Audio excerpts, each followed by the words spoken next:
Good afternoon, everyone. It's been a long morning, and I have the absolute privilege to take us into one of our most interesting sessions, I hope. We've heard about great stories from how NGOs are building incredible products and solutions to solve complex challenges. The core requirement for this, of course, is capital, and the buzzword for everybody now is CSR funding. In that context, I'm delighted to welcome to our panel four incredibly talented individuals, SVP partners, to join us in our conversation this morning. So a few housekeeping rules. Please do post your questions in the interest of time during the course of conversation so that we don't have to have a separate Q&A at the end. So I'm quickly going to introduce everyone and get straight into the questions. So we first have with us Ms. Padmaja Alavinandan. She's the Chief People Officer at PricewaterhouseCoopers, and she has over 25 years of consulting experience. She's also the founding partner of SVP Bangalore, and we've had the privilege of having her with us for the last 7 years.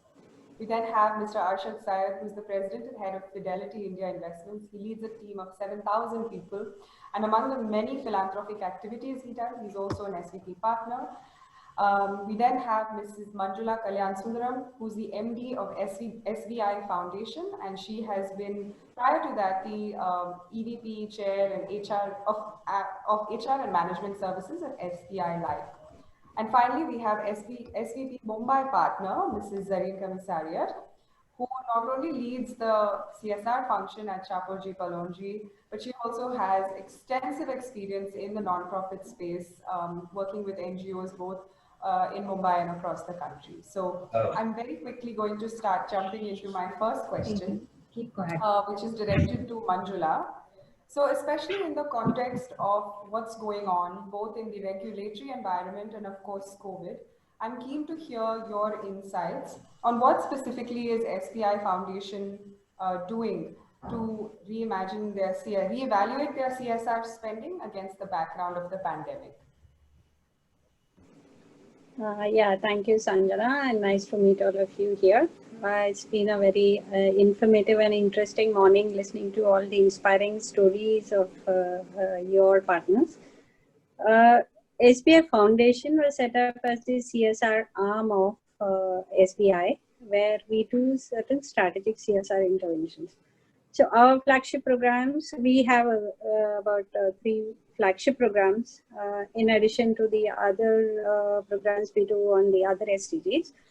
One of our flagship prestigious one is our Youth for India Fellowship.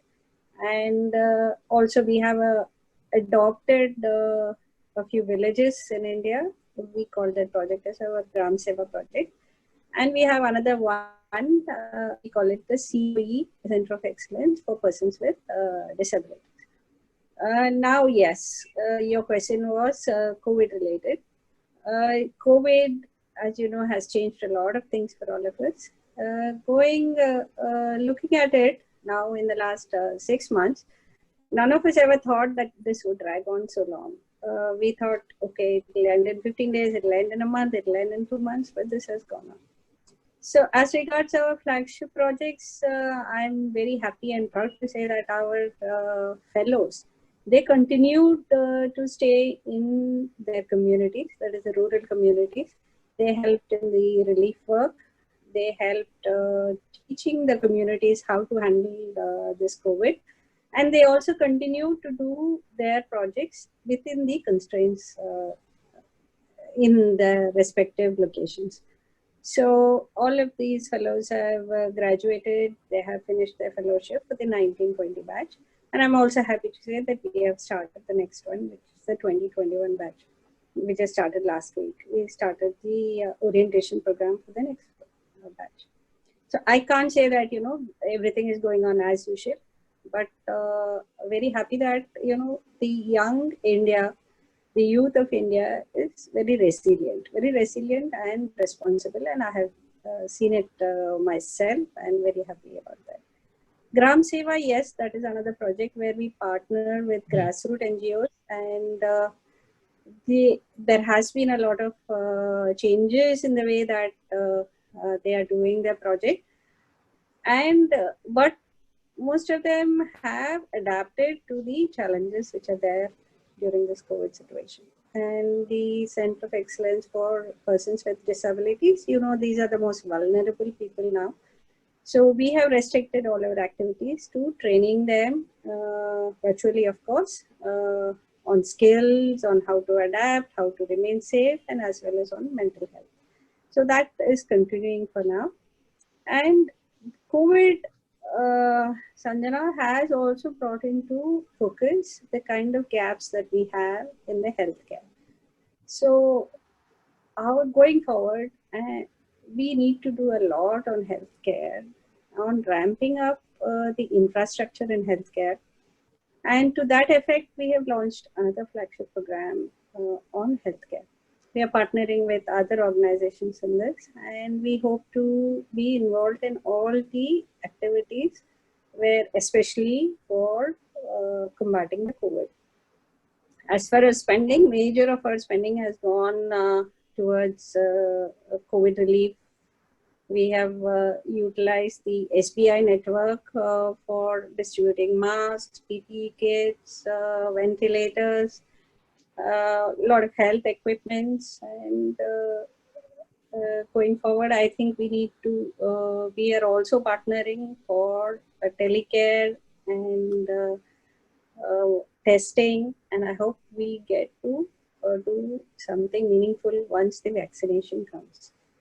And I can go on and speak about a lot of other things that we need to do and we need to go on. Yes, there have been some projects which has not run as per schedule. Obviously, the education has been the hardest hit.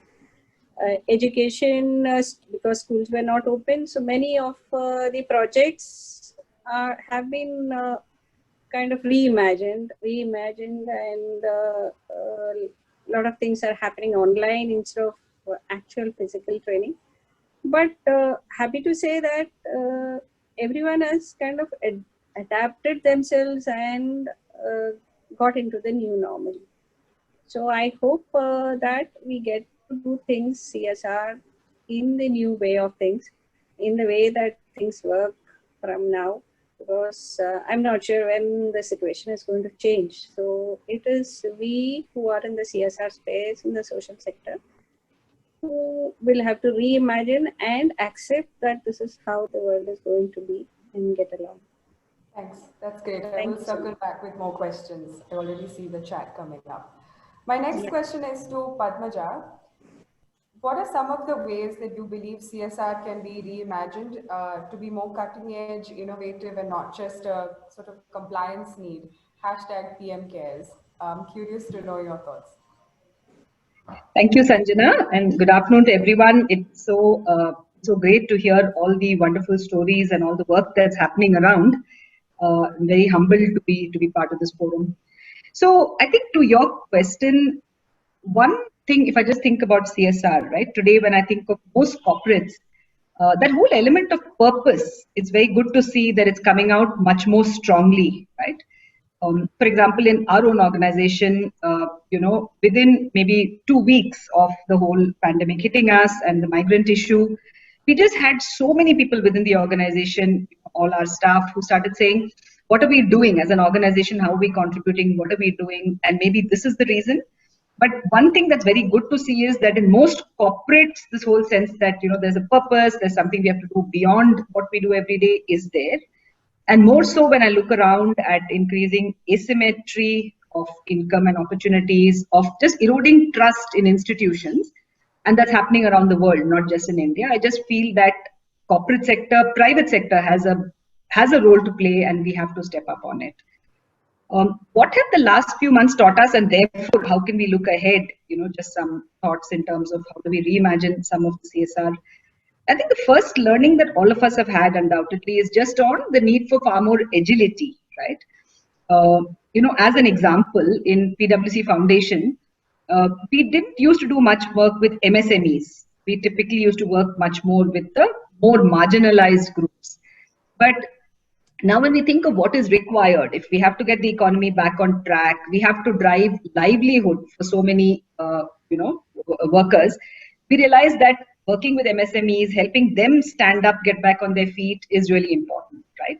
So there's a need to pivot And agility just in CSR to pivot to what is relevant at that time is really critical. I think many of us have learned that.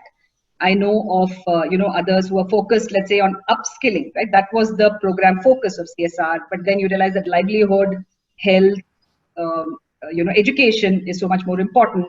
So that whole pivot, the ability to to be agile and relevant to what is required is one important element, right?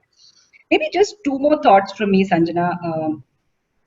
Probably, I think when we look at CSR, I mean, beyond cutting the check, which is always important, it's really about embedding so much more into that context, right? What do I mean by that? I think all of our organizations have so much we can give. If I'm a healthcare player at this time, there's so much of research, right, that's happening.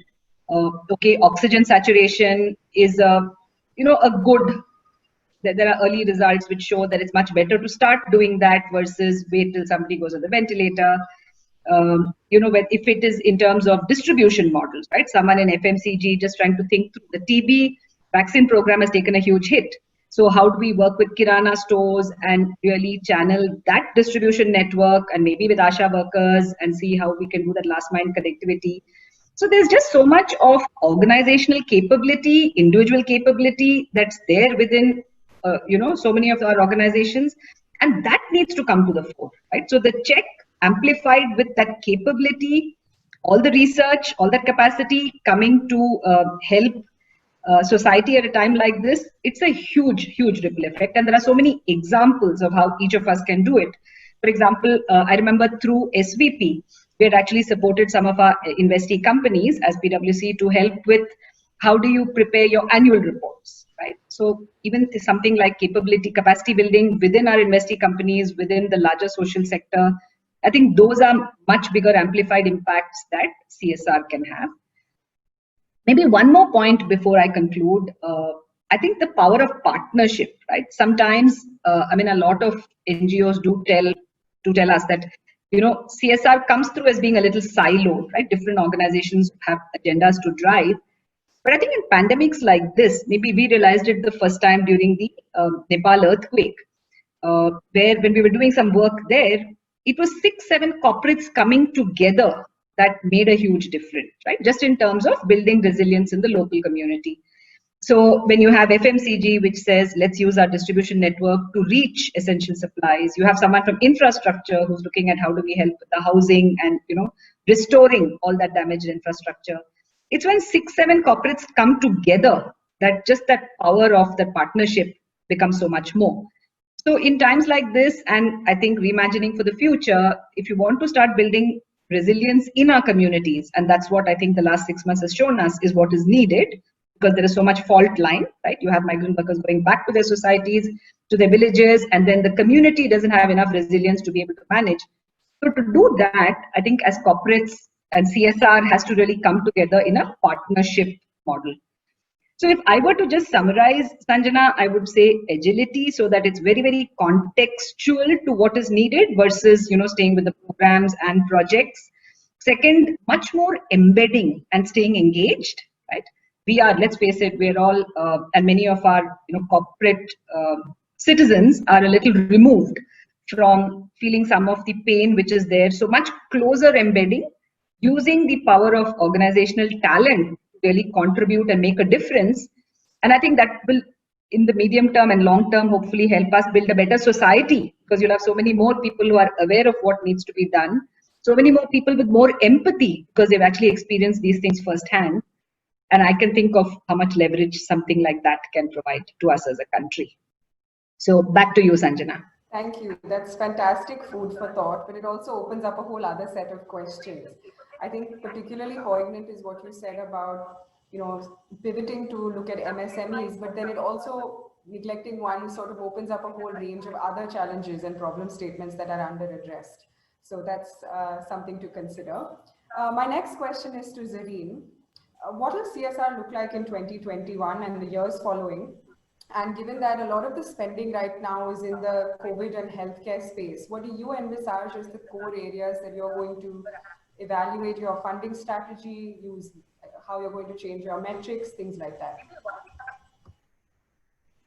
Warm hello to everyone, and thank you for involving me in this panel discussion. let me start by saying that it's very difficult to predict. Yeah, I don't think we've ever predicted what's happened in the last few months. So therefore, trying to predict is going to be really difficult. But before I share my thoughts on what we have seen as trends, let me put a quote which has resonated with me a lot in these few months. And it says, this is a quote by J.R.R. Tolkien, and he says, all we have to decide is what to do with the time that is given to us. And that's really the only thing which is in our hands. The morning conversations were so inspiring for all of us. The first trend that I see, which is very heartening, is that giving is growing. Yeah, while on one side we're hearing news about everything going downhill, whether it's the economy, whether it's businesses, I think giving is growing. Corporations like Manjula Padmach said before me are certainly going to continue their investment in social development. Individual giving has grown. One thing which I'd like to highlight is how communities have banded together and helped each other. And here I'll share a little example, if I may, from a project which we have done. You know, in the early April, May, we all witnessed in the cities the migrant crisis of outward migration. The villages saw inward migration, and it was a completely different situation there. There was panic, fear, chaos. People who were coming to their own homes were housed in open fields without any shelter, without any aid being provided to them. In one of our programs in Marathwada, we saw this, and what we did was we created a band of women volunteers, women from the villages, and we call them the Sakhi Task Force. We trained them on do's and don'ts, on social distancing, on healthcare. We empowered them to help the people, their own people who have come back. And in this, it is the women folk and the communities which helped almost 18,000 families which returned back to their villages. So the whole complexion of giving, according to me, is really going to be changing as we go forward. The second trend is, I think, what was echoed by my two co-panelists. It's about flexibility and adaptability. It's very important that we as organizations, NGOs, everyone recognizes this. We spent April and May just having long conversations with each of our project partners to understand what is the ground reality, to understand what is the need. And virtually each of our projects has really changed. One example that I can share, work that we're doing in Rajasthan with women. We had started in the beginning of this year on a project of training women in aspects like carpet weaving, handicrafts. In April, we saw that market completely closed down. So we had, again, a dialogue with the partners, and we quickly pivoted, as Padmaja said, to involving women to more agri-led businesses. So vegetable farming, seed cultivation, goatery, poultry, dairy, these are businesses which we swung into. Happy to share that these women in the last 3 months have been able to generate we generated about 800 entrepreneurs, and most of the women were able to generate incomes to the tune of anywhere between 5,000 to 7,000 monthly. And this goes back into the household income. The third point is about collaborations. I don't think we can really harp on that anymore, but it's extremely, extremely important. Collaborations, not just between organizations, NGOs, I would say collaborations between NGOs and the communities. And that is really going to be the essence going forward. Listening to the communities, understanding what they feel about a project is going to be very important. In the migrant crisis, we worked on a project for migrant relief, on a project which was done with UNICEF. We had 55 voluntary organizations participating in this project. It was a truly collaborative effort, and we impacted about 250,000 workers who were leaving Mumbai. I'm just talking of Mumbai. So collaborations is the third trend. The fourth trend is certainly embrace technology. there's no going away from that. I understand there are challenges. There are challenges of access. There's challenges of availability. But here, I think, again, we as organizations and NGOs will have to come around it. Our very own SVP Investi, where I'm a lead partner, they work on a program for skilling mentally challenged youth. Initially, we were all wondering how we would be able to sustain that program in April and May. But then we transformed this to an online learning model. And it was so heartening to hear from our founders of this particular organization that the youth and their families mostly welcomed this initiative with a really, open arms, so as to speak, because they were eager for that engagement to happen once again. Interestingly, with mentally challenged youth and online, we were able to achieve 67% of learning levels that we would have done at the center. So therefore, online is feasible. And lastly, I would just like to say that organizations, whether it's corporates, whether it's NGOs, we will need to build resilience. We'll need to rationalize. We'll need to reevaluate our projects, our budgets, stick to the core knitting, so as to speak, consolidate, don't get into too many expansions, but do what you're doing with your heart and soul. Thank you. Thanks, Zareen. That's fantastic inputs. And over to Arshad now. I have a two-part question. One which segues from what Zareen's last comment was that as you manage a fairly large CSR budget, what are some of your considerations in building out resilience, both into your funding portfolio and the NGOs you onboard? The second part of my question is something that's come up a lot from the NGOs who've reached out to us. Most CSRs are focusing on consolidating their portfolio and not working with new organizations, which means that if I'm a smaller NGO, not yet discovered, my chances of getting funding from a bigger organization seem fairly far-fetched at this point. So what would your advice be to organizations like that who are in that discovery and search space as well?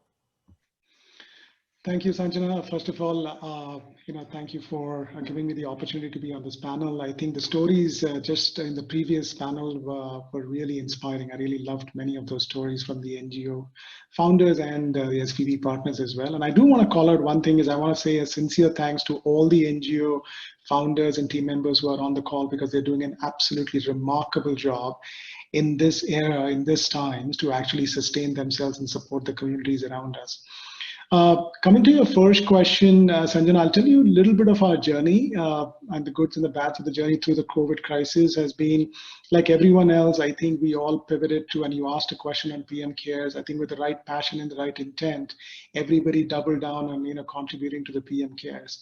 And sometimes, hindsight is 2020. When we look back, we probably over-indexed on that dimension, taking away probably the ability to, impact what came later, because now I think as we are seeing the sustained challenge with the virus continuing, we could have probably diverted some of the funds to the other NGOs as well who are struggling or need help at this point in time. So I think that's definitely a lesson to think forward. The second thing, like the other panelists also mentioned, the amazing thing is we've seen incredible adaptability in terms of the beneficiaries migrating to different modes of learning or adapting to different channels, as well as the NGOs trying to pivot there as well. I think the whole society has, across the world, not only in India, has shown a tremendous amount of resiliency. So as we now start to evaluate our CSR strategies, one of the things we are seeing is a bimodal approach, right? I'm sure, and it's very hard to move away from the physical requirements of an NGO and the element of the last mile, which more or less in India, places like India needs a lot of physical touch. You can't get away from that 100%, but you can always augment that with a lot of technology that you can sort of use to enable and actually broaden your reach and broaden your impact as well. The third thing which we do really well is, we are in the business of financial services. We, take care of citizens from the time they start earning all the way to the transition of the wealth to the next generation. And one of the things we found was that there are two big trends, especially. One is disadvantaged populations when they make a bad financial decision in their first 3 years of earnings, they never have the ability to be successful ever after that or becoming financially independent. And that's a big, big impediment. And as you know, most disadvantaged communities, when they start any kind of financial journeys in their life, they make a lot of financial decisions, whether they are borrowing money, they're investing money, they're trying to start a business. One wrong financial decision completely sets them up for failure for the rest of their life. So what we started to realize is we got to bring in financial literacy right up front, right at the cusp when youth start to work. So within Fidelity, we are actually now bringing all of our global learnings, global curriculum and education portfolio to India, and we're trying to scale that up. I'm trying to convince my enterprise to make it open source so anybody can use it at their own will. But we are not there yet. But if there are NGOs on the call that would like to avail of that, please reach out to me. I'll be happy to connect it with our programs. The second thing we found, which is universally true, that women tend to outlive men. But in the disadvantaged communities, that's a huge delta where the women outlive men. But guess what? Most of these women are not financially educated enough to understand the implications of what happens with your money over a lifetime. So again, we are pivoting on financial literacy from a resiliency standpoint on a long-term basis. And we want to keep bringing that element. We call it the moments that matter, because along the life of the citizens, you make decisions that matter as it relates to financial decisions. And how do you make a good financial decision? How do you approach a financial decision? And what are the elements you look at it? How do you use simple tools to figure out, is it a good financial decision or not? So those are the kinds of elements that we are bringing in. And the third thing, like one of the panelists said, technology is definitely enabling a lot of this change. One of the good things I think we have going on in the country is there is a huge awareness and a willing to contribute volunteering hours. And now that we are going through this crisis, doing that digitally just makes it scale on a nonlinear basis. So in fact, within our own organization, a lot of people are willing to commit to more volunteering hours if they are done digitally from home, rather than having to commute a couple of hours out in the field to do an event or run a program. So I think that's something that we are looking for. And we are also looking at, right now we are in early stages, we're trying to explore if there are startups that are in the specific space of social entrepreneurs who are impacting and trying to build that bridge platform between the volunteers and the beneficiaries. So that's really the other element from a resiliency standpoint, because I think that's long-term sustainable. And the last thing I'll say is, in any crisis, people tend to overestimate the change in the short term, and they underestimate the change in the long term. So I don't think we can predict what's going to happen, but I don't think we're going to be completely digital going forward. Neither are we going to go back to completely what we were. It's going to be a hybrid of both. And the last advice I would have, which I'm seeing in some of the NGOs play out really well, is we got to leverage the power of data, because at least in India, most people now have access to a phone, if not own a phone. So the ability to know your beneficiaries, behaviors, decisions, communicating with them, having that data and leveraging the analytics on top of that, just with simple tools. All you need is Google Sheets or Excel to figure out how is your program running, is something I think we are looking for in our NGOs from a resiliency standpoint. Thanks, Arshad. That's fantastic. And a quick shout out to everyone listening. Arshad's going to probably do a session on data and analytics. So please reach out to me if you want to participate in that. So we don't have too much time, so I'm definitely going to play devil's advocate and ask a little bit of uncomfortable questions. The first one being this. Smaller NGOs who are on this call, some of whom have, who've been doing programs that were entirely dependent on brick and mortar facilities, in-person training, are no longer able to operationalize that. Second issue is there is no monetizable model available to them because of the nature of the beneficiaries they serve, and they belong to very underserved communities who maybe don't even have access to data. They are no longer in the fray to either do volunteering digitally or approach an SBI or a Shapoorji Pallonji for funding because they don't have the capacity to absorb it. What would your advice be to them as they go into pitching to donors next year?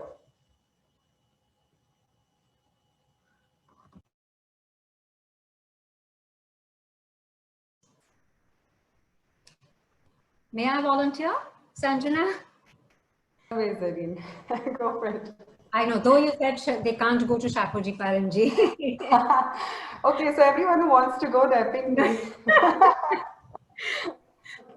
So I think one is that there is nothing which is not possible, and which is why I would come back to the point I raised. I think this is where the NGOs or the organizations within themselves and also seeking external help should have very deep conversations on what and how they need to change in their model to suit the current times. Our very own SVP Investee, MAN, which is where I'm involved in, classically their model is extremely center focused. And as I said, for 2 months, shutters were down, and we were actually wondering what will happen. They were very hopeful that very soon the lockdown will be lifted, we'd be able to open the center. But then obviously we made them realize that that's not feasible. And therefore the way to go is to develop online and move towards that. Education. I think someone mentioned that in education, it's going to be difficult to do much work. We do an education program in Mumbai slums. There we found a very innovative way of our community workers going to little clusters of children in the community, practicing social distancing, but still maintaining that one-to-one contact with kids, lending them books to read. You may not do traditional teaching, but you're making sure that the child stays engaged. You're making sure that there is a connect to some form of learning, providing them with library books, conducting something like Bal Samuhas, which is like a student body group, where the kids come up with problems that they are facing and what they would do to solve it. So I would just say that for every problem, there is a solution. Most of the times, it will be good to come together and find that solution. So just building on that, my next question is, what are the odds of, let's say, even the 4 panelists here collaborating on their CSR portfolio to do something to solve a diverse set of problems together? Are there active and open conversations going on amidst CSR itself to figure out ways to move forward together? Or are we still all working in the thematic areas we've designed internally and investing in that space alone? Sanjana, you're definitely asking a hard question. That's my job. this is something that has come up in the past, and I think we have talked about it. First thing, I think we got to acknowledge we're doing a very poor job as corporates of partnering with each other. I think that's a fact. I think the commonalities and the synergies emerge when we work with the same NGO partner. So I think the convergence happens when the NGO partner, doesn't happen with the corporates. What you're saying is flip it around and use the bigger platforms. Corporates have to come together to actually then drive a force multiplier. I think it's something we have to do more about. We are talking to a couple of other peer organizations to see if we can come together. But honestly, I think it requires a far better traction, and it's not a will issue, it's not a resource issue. I think it's just a matter of focus and just bringing it together. Just giving an honest answer, I don't think you're doing a good job. Absolutely. I think this is also a challenge for the nonprofit space. But we've talked about replication and the fact that the same groups of organizations tend to serve the same type of people. But I'd imagine a great outcome from something like COVID and innovation would be when all of the check writers are actually talking to each other about how they can cause serious delta changes positively for each of their NGOs. So I have only 2 minutes. I agree with Arshad, because this COVID has thrown up challenges which none of us have ever imagined, right? So we need to learn from each other. We need to know how best we are coping in the situation.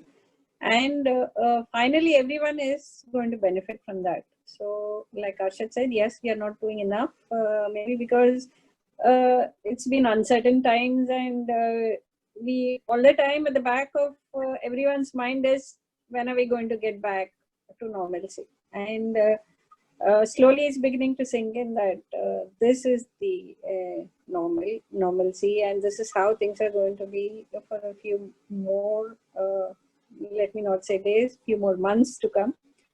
Let's hope it's not years. So I think we need to collaborate more and take the best practices from each other and learn from each other.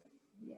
And ultimately the community So is with what a few minutes, sorry. So with a few minutes left to close, I'm going to go around to each of you and have a very specific question. Given that we know that COVID is here to stay for at least the next 12 months, things will not look very different. Internally in your organizations, what measures are you taking to make the process of NGO funding faster and more agile? And the context of this is most organizations now don't have a visibility on their budget for next year. Typically, it's an 8 to 10 month cycle where they start a conversation with the CSR and then it ends in a grant. Now, that's something no longer anyone can afford. So what are you doing internally in your organizations to make this process seamless, fast, and more effective for both yourself and the NGOs? Sorry to put you on the spot. Last question. So we'll start with Arshad. Are you okay with that? Okay. Thanks a lot, Sanjana, for a wonderful session today, and I appreciate all the conversation.